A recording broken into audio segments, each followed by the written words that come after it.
안녕하십니까. 언제나 소비자편에서 방송하는 콘스탄트 김입니다. 이번 시간에는 돈 버는 증여 상속이 되겠습니다. 부모님이 고령인 경우가 많이 있죠. 요새 85세, 90세, 95세 되신 부모님들 많이 계십니다. 텔레비전을 보다 보니까요. 106세 되신 분도 75세 막내 아들하고 같이 사는 경우도 있고요. 그런 경우가 많이 있습니다. 정말로 고령화가 정말로 우리 앞에 바로 나타나 있습니다. 그다음에 앞으로 100세라고 하는 그런 100세 이상 되신 분들이 8,800명 이상이 되는데요. 90세 이상은 33만 명, 35만 명 됩니다.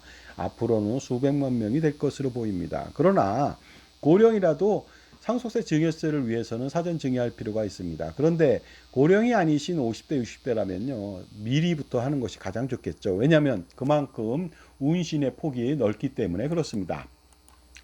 부모님의 연령이 좀 많습니다. 아버지가 87세, 어머니가 84세죠. 아들 가족이 4명이 있습니다. 자, 이런 상태에서 자산을 알아보도록 하겠습니다. 아들은 결혼해서 배우자랑 자녀 둘이 있죠. 손자녀. 아버지 50억 원이고요. 어머니는 없습니다. 이런 상태에서 과연 고령인데 사전 증여를 해야 되는지 알아보도록 하겠습니다. 자, 그렇다면요. 소비자만을 위한 방송 시작해 보도록 하겠습니다. 오픈 스타트 꼬망송 꼬멘세모스 까이샤 민나상 이시오니 하지메 마시오. 배우자한테 증여를 한다. 어머님한테 증여를 한다면은 어머니한테 증여한다면요. 증여세는 6억 원까지는 없죠. 그 다음에 7억 원을 증여하더라도 6억 원 빼고 1억 원에 대해서 10%니까 1,000만 원만 내면 비교적 많은 재산을 넘기면서 증여를 할 수가 있습니다. 11억 원을 증여해도 마중물 증여니까 5억 원에 대해서 증여세 9천만 원만 내면 됩니다. 그러다 보니까 기본적으로 배우자한테 증여하는 경우도 많이 있습니다만 이것은요. 아주 특수한 상황에서만 배우자한테 증여할 필요가 있습니다. 그런데 증여 여부를 결정함에 있어서 증여한다면 증여세 상속세가 줄어드는지 한번 판단해 볼 필요도 있겠습니다. 배우자한테 증여 한번 해보도록 하겠습니다. 11억 원을 증여한다. 증여세 9천만 원이고 1년 내 상속이 발생됐다는 거 아니겠습니까? 이렇게 된다면은 증여하지 않았을 경우 상속세부터 판단해 보도록 하겠습니다. 50억 원에 배우자 공제 30억 원, 일가 공제 5억 원 하니까 4억 4천만 원의 상속세가 발생됐습니다. 그런데 증여를 하게 된다면요, 기본적으로 똑같이 증여재산을 합산하다 보니까 전체적으로 3억 5천만 원이라고 하는 증여세를 더 내야만 됩니다. 그런데 놀랍게도 기납부 증여세가 9천만 원이다 보니까 사실은 차이가 없다는 것이 되겠습니다. 취득세율 차이만 나겠죠. 그러다 보니까 증여 하나 만화가 아닌가 이런 생각을 할 수는 있습니다. 하지만 증여한 다음에 바로 사망이 일어나는 것은 아닐 수도 있죠. 증여 후 5년 뒤에 상속이 발생된다면은 증여 자산의 가격 인상으로 사전 증여가 유리할 수가 있겠죠. 그러니까 5년 전에 11억 원을 증여했는데 5년 뒤에 상속이 발생됐다. 그러면 11억 원짜리 부동산은 어떻게 보면 20억 원이 될 수도 있겠죠. 그러나 20억 원으로 상속세를 계산하는 것이 아니라 11억 원으로 계산하다 보니까 당연히 증여하고 나서 조금이라도 더 오래 사신다면은 훨씬 더 유리할 수밖에 없습니다. 자, 그랬을 때 증여하지 않았을 때 상속세는요. 61억 원으로 4%씩 매년 늘어날 수도 있겠죠. 이렇게 된다면 8억 8천이 됩니다. 하지만 증여했다면요. 기본적으로 기납부 증여세까지 포함해서 6억 9천만 원 정도밖에 되지 않습니다. 그러니까 일반적으로 6억 9천만 원에다가 그 0.9억 원이라고 하는 기납부 증여세에 포함하니까 7억 8천이 되겠네요. 그러니까 한 1억 원 정도 절세가 가능하다고 볼 수가 있습니다. 그래서 무조건 사전에 증여하는 것이 좋습니다. 물론 여기서 배우자한테 증여하는 것은 여러 가지 종합적으로 판단해 볼 필요가 있습니다. 왜냐하면 자산이 많거나 아니면 나중에 배우자, 모친께서 증여하는 경우 추가적으로 상속세 증여세 부담이 생기기 때문에 그렇습니다. 그러나 배우자한테 10년 증여한 다음에 10년 뒤에 상속이 발생됐다. 이랬을 때는 증여자산가액 인상으로 사전증여가 유리할 수도 있고 또한 10년이 지났으니까 상속재산에 포함되지 않겠죠. 증여하지 않았을 때는요. 10년 뒤에 상속이 발생된다면 74억 원에 따른 상속세가 14억 9천만 원이 나옵니다. 하지만 증여한 경우에는요. 7억 5천만 원 정도가 됩니다. 여기에 기본적으로 증여한 건에 대해서 증여세까지 포함해서 증여했기 때문에 증여 안 했을 때 대비해서 6억 5천만 원이라고 하는 상속세를 절세할 수 있는 것이 되겠습니다. 결론적으로 말씀드리겠습니다. 증여 후 1년 내에 상속이 발생되었다. 아니면 5년 내에 상속이 발생됐다. 아니면 10년 내에 상속이 발생되었다. 이렇다면요, 증여한 다음에 바로 1년 내에 상속이 발생된다면 거의 비슷할 수가 있습니다. 그래도 증여한 것이 조금 유리할 수는 있겠죠. 왜냐하면 1년 동안에 증여 재산이 늘 수가 있으니까요. 하지만 증여 후 5년 이후에 상속이 발생된다면요, 증여가 훨씬 더 유리하죠. 기타 여러 가지 부분들도 더 있습니다. 그러다 보니까 전체적으로 유리하다고 볼 수가 있고요.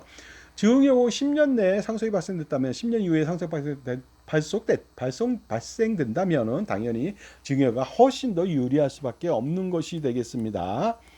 그 다음에 기본적으로 배우자 증여가 아니라 자녀한테 증여하는 경우도 있겠죠. 자녀한테 마중물 증여로 10억 5천을 증여해 보겠습니다. 결과적으로 비슷한 결과가 나옵니다. 다만 다른 점이 좀 있습니다. 알아보도록 하겠습니다. 지금까지 제 정보가 도움이 되신다면 무료 구독하고 좋아요 부탁드리고요. 멤버십 회원가입 통해서 보다 다양한 혜택 받아보시기 바랍니다. 동영상 프리미엄 서비스가 그 멤버십 골드 회원 이상한테 오픈되어 있는데 현재 510여 편 이상이 됩니다. 앞으로 점점 늘겠죠. 저의 저서 증여세, 상속세, 절세 자습서가 있습니다. 꼼짝마 금융이 있습니다. 그 다음에 동물과 자연 이야기 이북으로 몇천 원씩 판매 중이니까 저한테 신청하시면 되겠습니다. 실물도 있습니다. 자, 배우자보다는 자녀 증여가 훨씬 더 유리할 수가 있습니다. 배우자 증여 시 배우자의 2차 상속세 부담이 가중되기 때문에 그런 문제가 생겼습니다. 따라서 자녀 증여가 유리하죠. 자녀라고 한다면 아들과 딸이 되겠습니다. 하지만 비상속인 증여가 더 유리할 수가 있습니다. 왜냐하면 비상속인은 누굽니까? 며느리나 사위나 손자녀가 되겠습니다. 이때 손자녀는 친손자녀, 외손자녀 다 포함이 되겠습니다.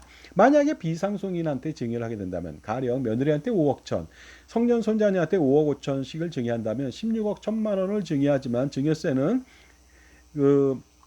성년 손자녀는 세대생략 할증세 30% 포함시키다 보니까 3억 2,400만 원이 나왔습니다.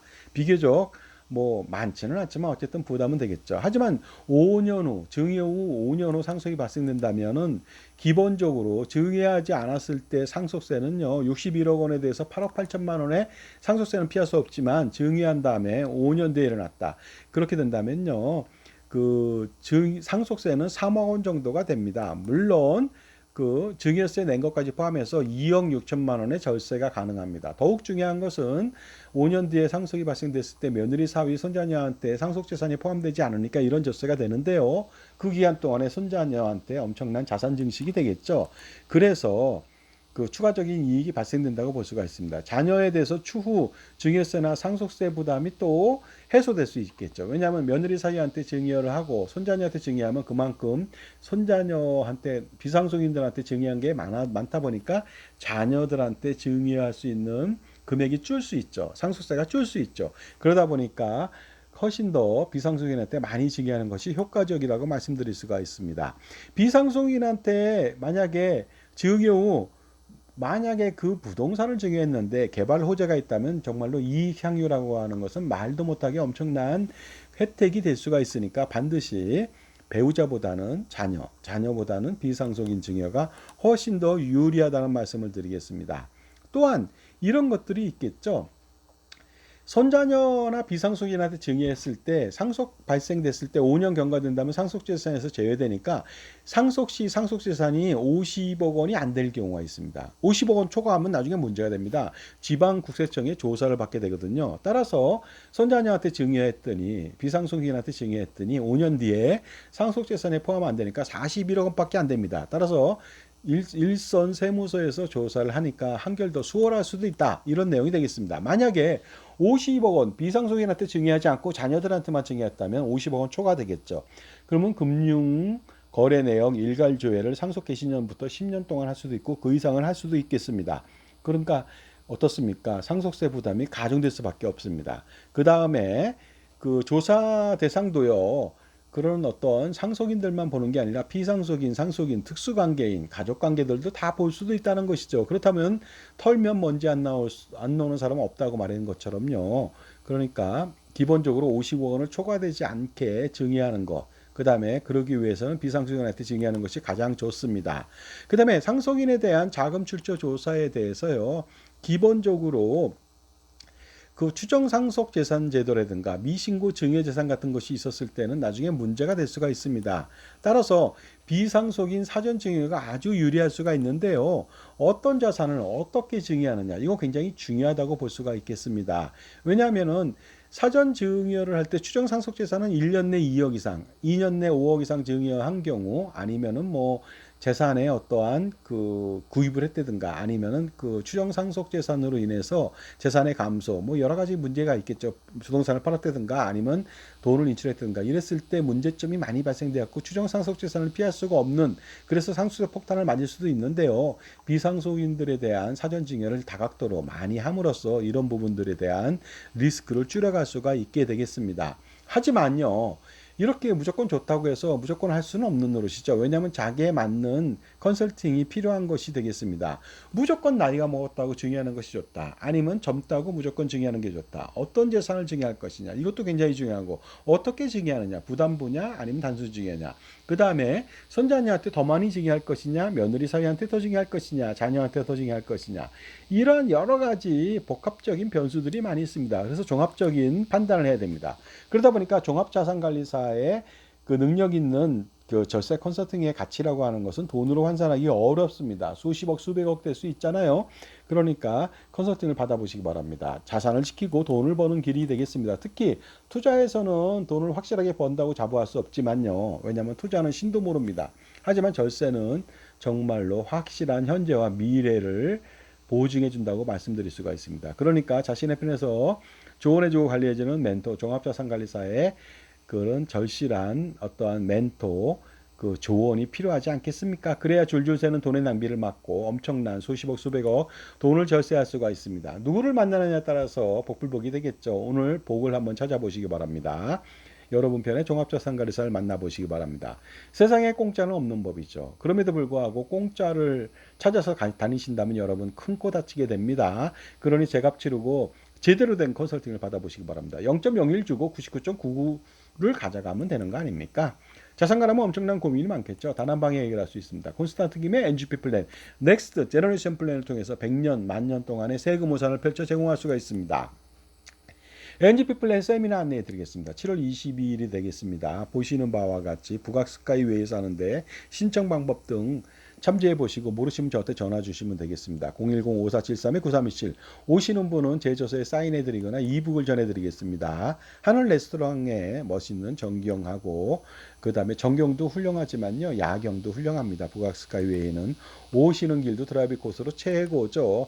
그 다음에 콘스탄트 김의 자산관리 콘서트 매주 토요일 날 합니다. 신청 방법 여기 있습니다. 오전 10시부터 12시지만 4시까지 6시간을 하는 경우도 있습니다. 5만원 내고 어떻습니까? 500만 원만 이익이 난다면 효과적이죠. 그러나 5천, 5억,